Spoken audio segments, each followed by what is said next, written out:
অনেক পিতামাতা এমনও আছে, আল্লাহর নবী নিষেধ করেছেন, এই বাপ আর মায়েরা, স্বামী স্ত্রী তোমরা কোনোদিন সন্তানের সামনে স্বামী তার স্ত্রীকে কোনোদিন বাজে বাচায় গালি দেবে না। আমার সামনে যদি আমার বাপ আমার মাকে গালি দেয়, ওই গালটা আমি আব্দুল্লাহ গিল মারুফ আগে শিখব, ঠিক না বে ঠিক? আপনারা কত গালি দিয়েছেন তার কোনো ঠিক নাই। যাই হোক, আল্লাহ ভালো করুক, আল্লাহ হেদায়েত করুক। খবরদার, সন্তানের সামনে, জন্ম দেওয়া ছেলে মেয়ের সামনে কোনোদিন স্বামী স্ত্রী গালিগালাজ করবেন না। ওই গালটা বাচ্চাটা আগে শিখবে। এই জন্য ডাইস যদি ভালো হয়, ও ডাইস থেকে যে মালটা বেরোবে ভালোই বেরোবে। ডাইস যদি বেঁকা হয়, ও ডাইস থেকে যে মালটা বেরোবে বেঁকাই বেরোবে। ডাইসটার নাম হলো বাপ আর মা। 3 নম্বরে বলা হয়েছে, নবীজি বললেন ওয়াইজা বালাগা ওয়াইজাও বিজাহু ইজা আদরাকা। এটা খুব ইম্পর্টেন্ট কথা, খুব গুরুত্বপূর্ণ কথা। বাপ আর মায়েরা শুনে নিন, এইটার কারণে আপনাদের জাহান্নামায় দেয়া হবে। আমি বলিনি, নবীজি বলেছেন, আমারে ভুল বুঝবেন না। এই লাস্টের এই কারণটা কি? নবীজি বললেন পিতামাতার দায়িত্ব হলো ছেলে মেয়ে যখন প্রাপ্তবয়স্ক হয়ে যাবে, যৌবন তাদের যখন ফুটবে, পাত্র পাত্রী দেখে সঠিক সময়ে বিবাহ দেবে। দেখবেন অনেক পিতামাতা আছে, ছেলে মেয়েকে কি করে, বিয়ের অবস্থা বুঝতে পারছে বাম্মা, কিন্তু ছেলে মেয়েকে বিবাহ দিচ্ছে না, বা অনেক ছেলে বিবাহ করছে না। কারণ বাপ একটা পাত্রী দেখেছে আর ও নিজে একটা চয়েসেবল করে রেখেছে, ক্রস চিহ্ন হয়ে যাচ্ছে, যার ফলে ঝামেলা পেকে যাচ্ছে। এই ছেলে, এই ভালোবাসা আর ভালো লাগা দুটো কিন্তু আলাদা। বিয়ে করে ভালোবাসা ভালো, ভালোবেসে বিয়ে করা ভালো নয়। একটা হারাম, একটা হালাল, কোনটা করবে নিজে বেছে নাও। বিয়ে করে ভালোবাসা ভালো, ভালোবেসে বিয়ে করা ভালো নয়। একটা হালাল, একটা হারাম। এত সহজ ধর্মটাকে ভাবলেন আপনার? নবীজি বললেন পিতামাতা যদি সঠিক সময়ে তার ছেলে মেয়েকে বিবাহ না দেয়, ওই ছেলে মেয়ে যদি ব্যভিচারে লিপ্ত হয়, পাপ কাজে লিপ্ত হয়, ওই ছেলে মেয়ে তো পাপী হবেই হবে, আর ওই ছেলে মেয়ের পিতামাতাও পাপী হবে। কিয়ামতের মাঠে একজন মেয়ে ছেলে জাহান্নামায় যাবে, একটা মেয়ে ছেলে জাহান্নামায় যাবে, 4 জন পুরুষকে জাহান্নামায় ঢোকাবে। 1 নাম্বার তার বাপ, 1 নাম্বার তার বাপ, 2 নাম্বার তার ভাই বা দাদা, 3 নাম্বার তার স্বামী, 4 নাম্বার তার পেটের ছেলে। আচ্ছা বাবা, এই 4 জনের বাইরে আপনারা কেউ আছেন? বলতে পারেন এই 4 জনের বাইরে কেউ আছেন? কেউ নেই। অতএব আপনার দায়িত্ব আপনি পালন করুন। মেয়েদের আপনি বাপ হিসাবে কি করে আপনার মেয়েকে ওই পোশাক কিনে দেন? মেয়েদের 5 রকম পোশাক পরা হারাম। এই মা বোনেরা শুনে নিন, মেয়েদের 5 রকম পোশাক পরা হারাম। 1 নাম্বার হলো টাইট ফিট পোশাক পরা মেয়েদের হারাম, অর্থাৎ ঢিলে ঢালা পোশাক পরবে। টাইট ফিট পোশাক পরতে পারো, ওর উপরে চাদর বা কাপড় দিয়ে ঢেকে নিতে হবে।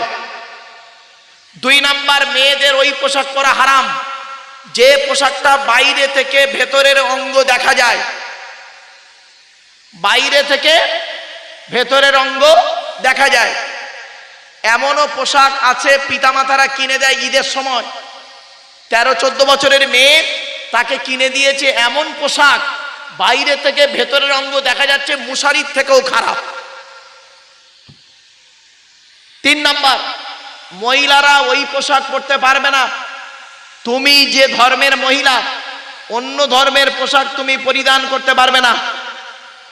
তোমার ধর্মের পোশাক আছে সালোয়ার কামিজ, শাড়ি সায়া ব্লাউজ, বোরকা, চাদর, নেকাব, ওড়না, অনেক কিছু আছে। 4 নাম্বার, মহিলারা ওই পোশাক পরতে পারবে না, হারাম। বিপরীত লিঙ্গের মতো পোশাক পরা মেয়েদের হারাম। অর্থাৎ কোনো মেয়ে ছেলে বেটা ছেলের পোশাক পরতে পারবে না, কোনো বেটা ছেলে মেয়ের পোশাক পরিধান করতে পারবে না, হারাম। আপনি কি করে বাপ হয়ে 4 বছরের বাচ্চা মেয়েকে জিন্সের প্যান্ট কিনে দিলেন? শুনতে খারাপ লাগছে না? আপনি বাপ হয়ে কি করে কিনে দিলেন আপনার 4 বছরের বাচ্চা মেয়েকে জিন্সের প্যান্ট? ওই 14 বছর বয়স যখন মেয়েটির হবে, ও সালোয়ার কামিজ পরবে না, জিন্সের প্যান্ট পরাটাই হ্যাবিট হবে। মাথায় রাখুন কথাটা। শুধু তাই নয়, অনেক বেটা ছেলে আছে মেয়ে ছেলের রূপ ধারণ করে চলে। আপনাদের এলাকায় হিজড়ে আছে? হিজড়ে নেই? এই মজলিসে আছে কেউ? আমি বের করবো হিজড়ে 2-1টা দেখবেন। এই দেখেন বের করছি।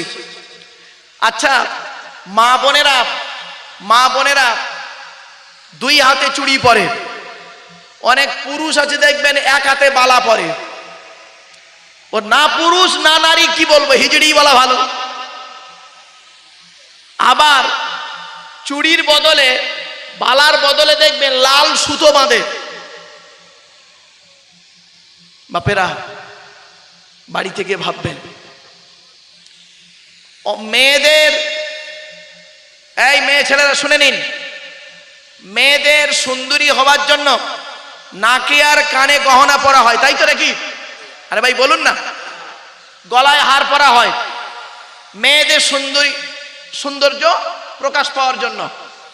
এই মেয়ে ছেলেরা, মেয়েরা তো জানে না সর্বপ্রথম কে নাকে আর কানে গহনা পরেছিল। শুনে নিন, ইব্রাহিম নবীর দ্বিতীয় স্ত্রীর নাম হলো ইসমাইল নবীর মা হাজেরা। এর অনেক বড় ঘটনা আছে, অনেক বড় ঘটনা। এই ইতিহাসগুলো জেনে নিন। তো যাই হোক, তো অনেক বেটা ছেলে আছে, পুরুষ আছে দেখবেন 2 কানে দুল পরে না, 1 কানে দুল পরে, ঠিক না বেঠিক? আবার অনেক বেটা ছেলে আছে দেখবেন মেয়েদের মতো চুলটাকে নিয়ে ঝুঁটি বাঁধে, ঠিক না বেঠিক? মহিলাদেরকে বলা হয়েছে, শুনে নিন, আমি বলেছি এই মজলিসের ভিতরে হিজড়ে বেরোচ্ছে কিরম দেখুন, খারাপ সেন্স নেবেন না। আল্লাহর নবী বলেছেন নামাজের সময় 2টো জিনিস কখনোই করবে না, করলে তোমাদের নামাজ কবুল হবে না। নামাজের সময় 2টো জিনিস কখনোই করবে না। 1 নাম্বার, পায়ের গাঁটের নিচে কাপড় ঝুলিয়ে পড়বে না। পুরুষরা পায়ের গাঁটের নিচে কাপড় ঝুলিয়ে পড়বে না। আর 2 নাম্বার, মুখ ঢেকে নামাজ পড়বে না। ক্লিয়ার? তো এখন দেখবেন বেশিরভাগ পুরুষ পায়জামার প্যান্ট পরে গাঁটের নিচেই ঝুলিয়ে। নবীজি বলেছেন পুরুষরা পায়ের গাঁটের নিচেই যতটুকু কাপড় ঝুলবে ততটুকু জাহান্নামের আগুনে পোড়ানো হবে। যতটুকু কাপড় ঝুলিয়ে পড়বে ততটুকু জাহান্নামের আগুনে পোড়ানো হবে। আর মেয়েদেরকে বলা হয়েছে ওই পায়ের গাঁটের উপরে যতটুকু বার করা থাকবে, বের হয়ে থাকবে, ততটুকু জাহান্নামের আগুনে পোড়ানো হবে।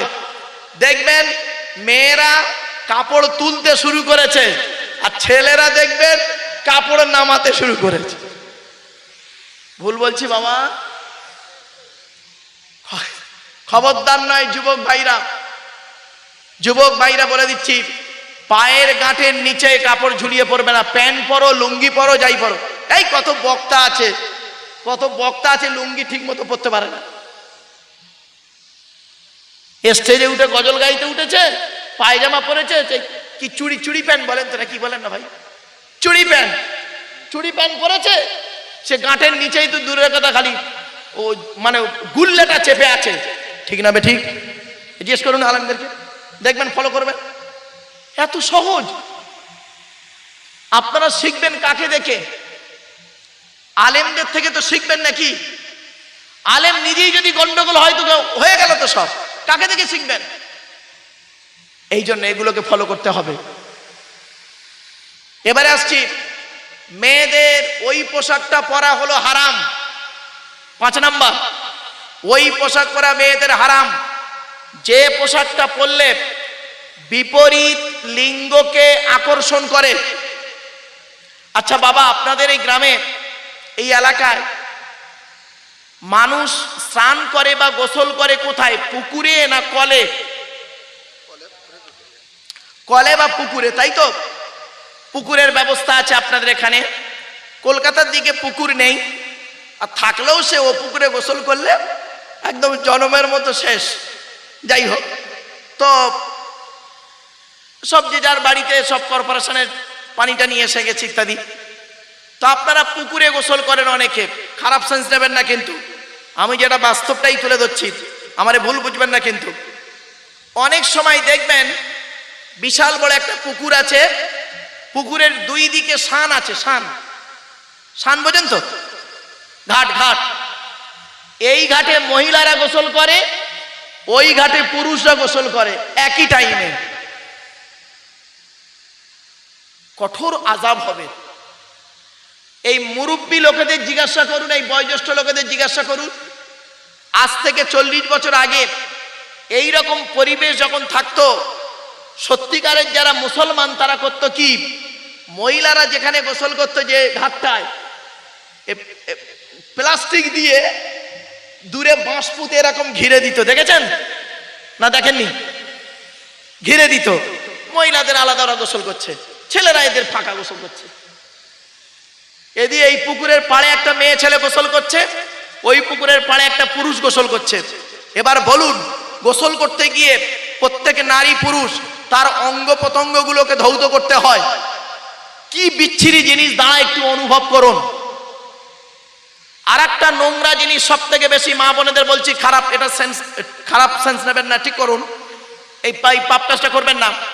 অনেক সময় অনেক মেয়ে ছেলে রাস্তার ধারে ট্যাপ কল থাকে, ট্যাপ কল বা টিউবওয়েল থাকে, ওই কলে গোসল করে ভিজে কাপড় পরে বা পুকুরে গোসল করে ভিজে কাপড় পরে রাস্তা দিয়ে হেঁটে যায়। কঠোর হারাম, খবরদার নয়। কত নিকৃষ্ট কাজ ওগুলো।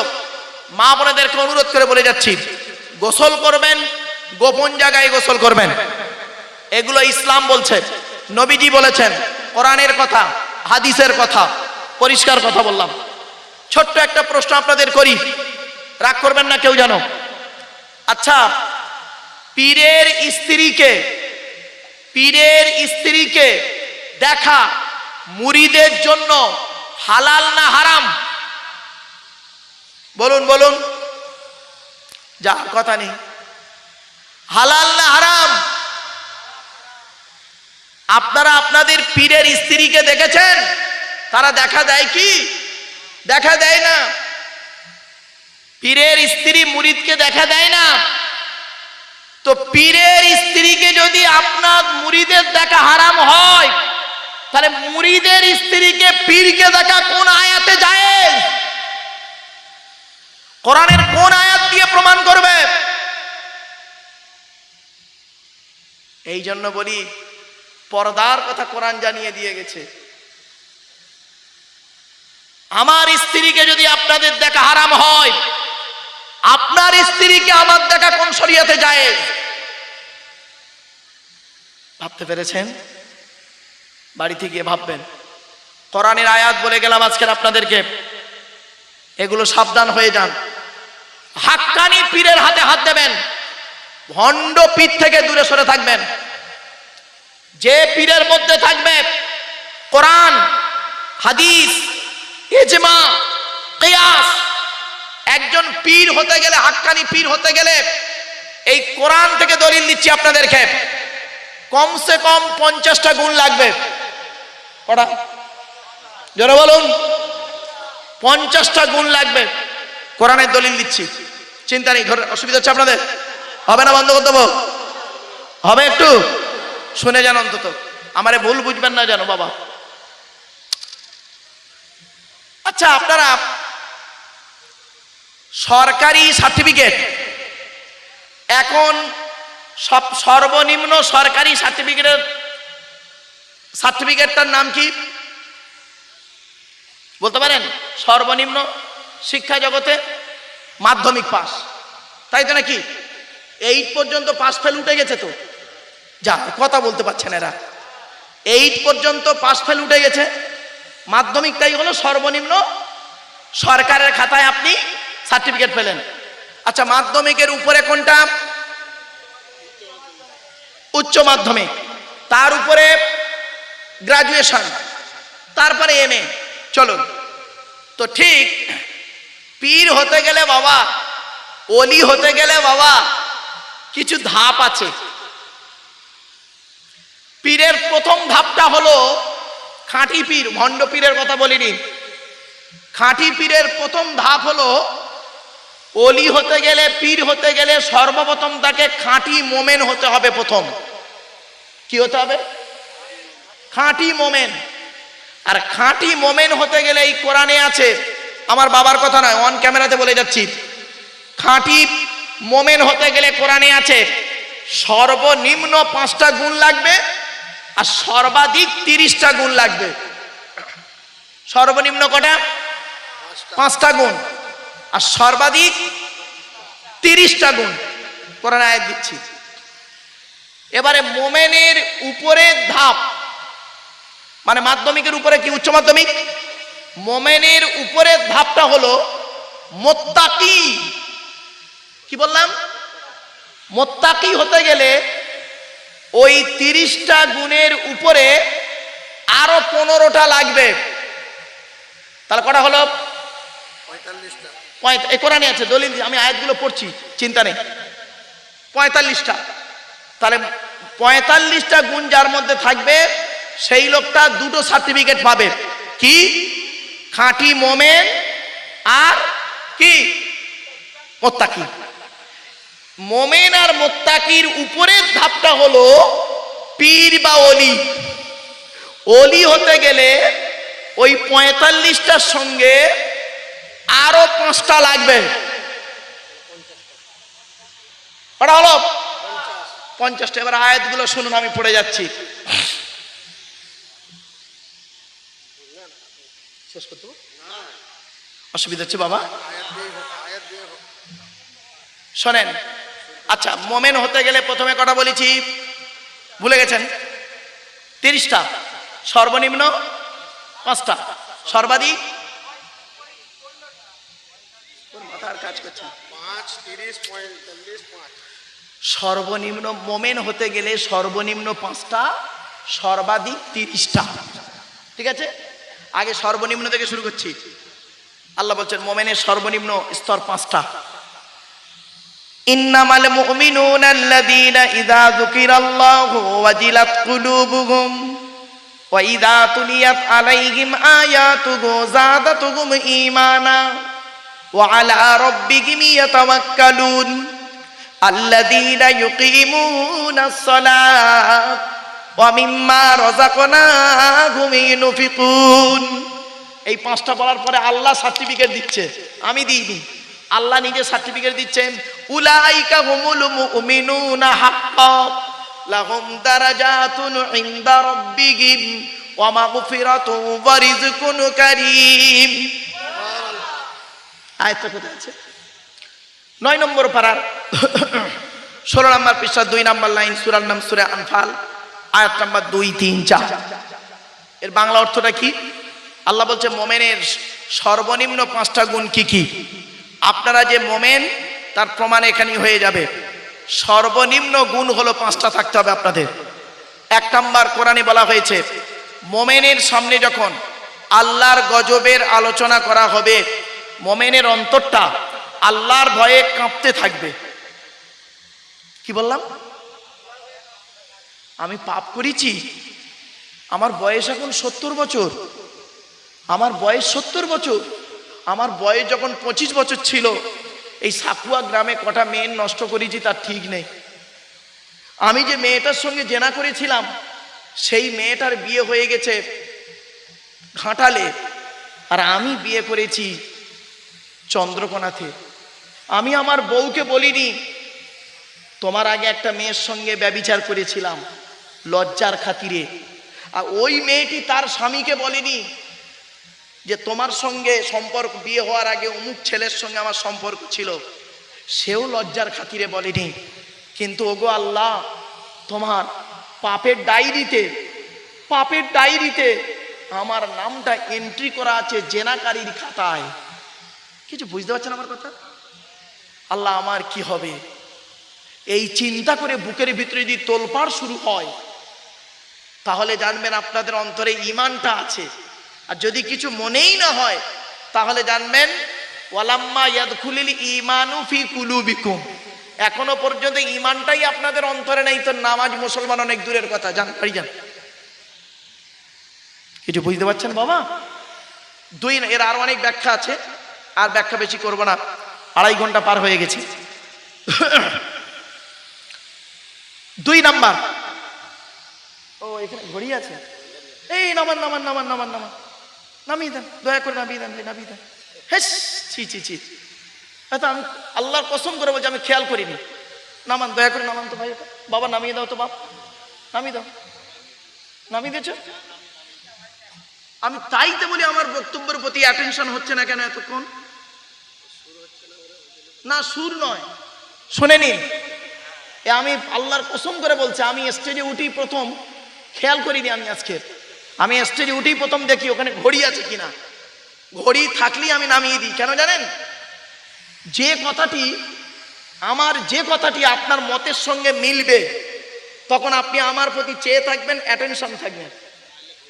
আর যেটা আপনার মতের বিরুদ্ধে যাবে তখন আপনি করবেন কি, আমার দিকে আর তাকাবেন না, ঘড়ির দিকে তাকাবে, মালটা কখন শেষ করবে বলতো, ঠিক না বেঠিক? অতএব ওটা আমি আগে নামিয়ে দিতাম, কি ভুল করেছি ভাই, আর জীবনে এমন ভুল হবে না। আমি তাইতে বলি বক্তব্য শুনতে শুনতে 2-1টা বুড়ো ওঠে কিভাবে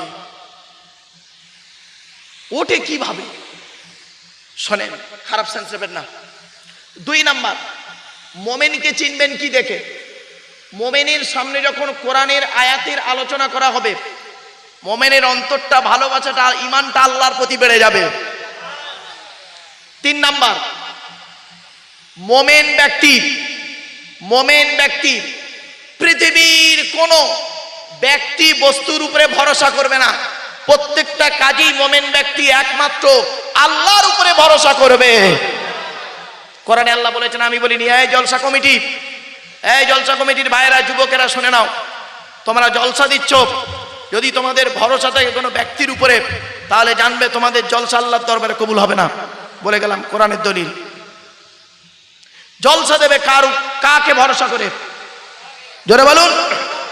দলিল কোরআন বলছে, ইজা আযামতা ফাতাওয়াক্কাল আলাল্লাহ ইন্নাল্লাহা ইউহিব্বুল মুতাওয়াক্কিলিন।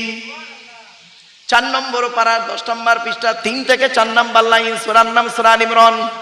আল্লাহ বলে, বান্দা তোরা যখন কোনো কাজ করতে যাবি, সে জলসা দিস আর যাই দিস, যে কাজ করতে যাবি পৃথিবীর কোনো ব্যক্তি বস্তুর উপরে ভরসা করে কাজে নামবি না, একমাত্র আল্লাহ, আমি আল্লাহ আমার উপরে ভরসা করে কাজে নামবি। যারা আল্লাহর উপরে ভরসা করে কোনো কাজে নামে, আমি আল্লাহ তাদের অত্যন্ত ভালোবাসি। বাবা, এই জন্য মোমেন হতে গেলে 3 নাম্বার গুণ হলো, 4 নাম্বার গুণ হলো কি, শুনলে চমকে যাবেন, মুখটা বেঁকে যাবে। আল্লাযীনা ইউকিমুনাস সালাত, মোমেন ব্যক্তি হবে ওই লোকটা, যে লোকটা 5 ওয়াক্ত নামাজ আদায় করবে। নামাজ নেই, এখানে যারা বসে আছে বেশিরভাগ এশার নামাজ পড়েন, ঠিক না বেশি? এশার নামাজ পড়েন। কি বলবো, জলসার জন্য এত খাটছে, সারাদিন জলসার জন্য চাঁদা তুলছে, এই রোদে এত খাটছে, গা থেকে ঘাম বেরিয়ে ঘেমে যাচ্ছে, মাথা থেকে ঘাম পড়ছে, জলসার জন্য খাটছে। আল্লাহ বলছে, তোর বেকার জলসা দেবো রে। তুই জোহরের আজান হয়ে গেল, মসজিদের পাশ দিয়ে চলে গেলি, আর তুই বক্তা এনে ওয়াজ দিচ্ছিস, কবুল করে ভাবছিস, হ্যাঁ? আসরের আজান হয়ে গেল, একবার নামাজটা পড়লিনি কেন? নামাজটা পড়ে তুই চাঁদা তুলতে গেলে তোর লাভটা কি ক্ষতি হতো? অসুবিধা হচ্ছে না শুনতে? অসুবিধা হচ্ছে? জ্ঞানী যারা বোঝে তারা শুধু ইশারায়। এবারে 4 নাম্বার হলো, 5 নাম্বারটা হলো কি, ওয়ামিম্মা রাযাকনাহুম ইউনফিকুন, আমি আল্লাহ তাদের যা রিজিক দিয়েছি, টাকা পয়সা ধন সম্পদ দিয়েছি, ওই টাকা পয়সা ধন সম্পদ গুলোকে আল্লাহ রাস্তায় ব্যয় করে দেবে। যারা জলসায় চাঁদা দিয়েছেন, কিয়ামতের মাঠে খবরটা পেয়ে যাবেন, ভালো কাজে দিয়েছেন কি খারাপ কাজে দিয়েছেন। দেখবেন অনেক সময় মানুষ কি করে, ছোট্ট একটা উদাহরণ দিচ্ছি। শয়তানের দুনিয়াতে কি বললাম? আরে দুনিয়া তো আল্লাহ, শয়তানের চক্রের কথা বলতে চাইছি, ভুল ব্যাখ্যা করবেন না আবার। এই ইউটিউবওয়ালারা আবার ওটাকে কেটে বলবে শয়তানের দুনিয়া, বুঝতে পারছেন? দুনিয়াটা কার? আল্লাহ। তা আমি আরে বাবা বাস্তব কথা বলছি। এক জায়গায় ওয়াজ করেছি, ইউটিউবে আপনারা পাবেন। ইউটিউবে তো একটা বক্তব্য নেই, 42,000-এর উপরে বক্তব্য আছে আমার সারা ওয়ার্ল্ডে। নরওয়ে থেকে শুরু করে আর এদিকে একদম শেষ শ্রীলঙ্কা পর্যন্ত সারা ওয়ার্ল্ডে 42,000-এর উপরে বক্তব্য আছে আমার। তো আমি বক্তব্য করতে করতে এক জায়গায় বলেছি যে আল্লাহর নবী বলেছেন ওই মেয়েটি হলো জান্নাতি যে মেয়েটির স্বামী বাজার থেকে এলো, আর মেয়েটি যদি তার স্বামীকে খুশি করতে পারে, স্ত্রী যদি তার স্বামীকে খুশি করতে পারে, ওই স্ত্রী হলো জান্নাতি। এটা আমি বলি, নবীজি বলেছেন। তো হঠাৎ আমি বর্ধমান জেলায় জলসায় যাচ্ছি, মোবাইলে ফোন এলো। কে ফোন করেছে? তো অচেনা নাম্বার। আমি ফোনটা রিসিভ করলাম। হ্যালো, দেখে একটি মেয়ের গলা। আসসালামু আলাইকুম হুজুর। তা আমি বললাম ওয়ালাইকুম আসসালাম। মা, কে বলছো? তা বলছে হুজুর আমি আপনার একজন অন্ধভক্ত। আমি বললাম আলহামদুলিল্লাহ। তা বলছে হুজুর বেয়াদবি মাফ করবেন, আপনার ওয়াজ শুনে আমল করতে গিয়ে আমার স্বামী আমাকে এত মার মেরেছে, 3 দিন গায়ে জ্বর। তা আমি তখন বললাম মা কি এমন ওয়াজ আমি করলাম আর তোমাকে মার খেতে হলে একটু খুলে বলো তো মা।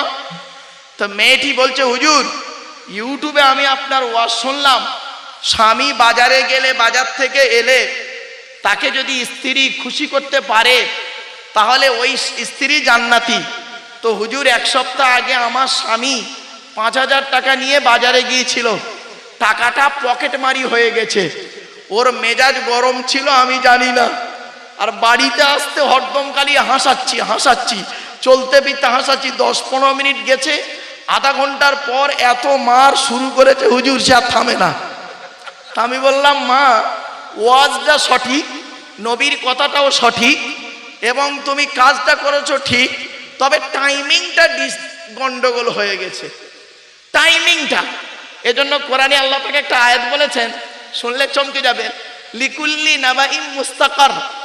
প্রত্যেকটা খবরের নির্দিষ্ট একটা স্থান আছে, স্থান কাল পাত্রভেদে কথা বলতে হয়। আমার জীবনের একটা বাস্তব কথা আপনাদের বলি। আমি এক জায়গায় 2000 সালে ওয়াজ করছি, 2000 সালের ঘটনা, আজ থেকে কত বছর হবে? 24 বছর। 2000 সালে ওয়াজ করছি, তখন দাড়ি পাকেনি। তো 4 ঘন্টা মতো ওয়াজ হয়ে গেছে। হঠাৎ একটা লোক আমাকে প্রশ্ন করছে, হুজুর আমার একটা প্রশ্ন আছে, আপনি উত্তর দিতে পারবেন? তা আমি বলছি দেখুন বাবা, যদি জানা থাকে উত্তর দিতে পারবো, আর জানা না থাকলে আমি পরে জেনে বলবো। আমি প্রশ্নটা একটু বলুন শুনি অন্তত। কি বলছে জানেন? সুন্দরবনের ভিতরে আমি অজু করে নামাজের মুসাল্লা বিছিয়ে সুন্দরবনের ভিতরে আমি নামাজ পড়ছিলাম। এমত অবস্থায় রয়্যাল বেঙ্গল টাইগার আমার সামনে হাজির। আমি এখন নামাজ ছেড়ে দেবো না নামাজ পড়বো? বুঝলেন? আমি তো এই প্রশ্ন জীবনে শুনিনি। আমি বলি ও যেমন প্রশ্ন তেমন উত্তর আমাকে দিতে হবে। তখন আমি বলছি বাবা ওই অবস্থায় যদি রয়্যাল বেঙ্গল টাইগার দেখে যদি তোমার অজু থাকে তাহলে নামাজ পড়বে, আর অজু না থাকলে পালাবে।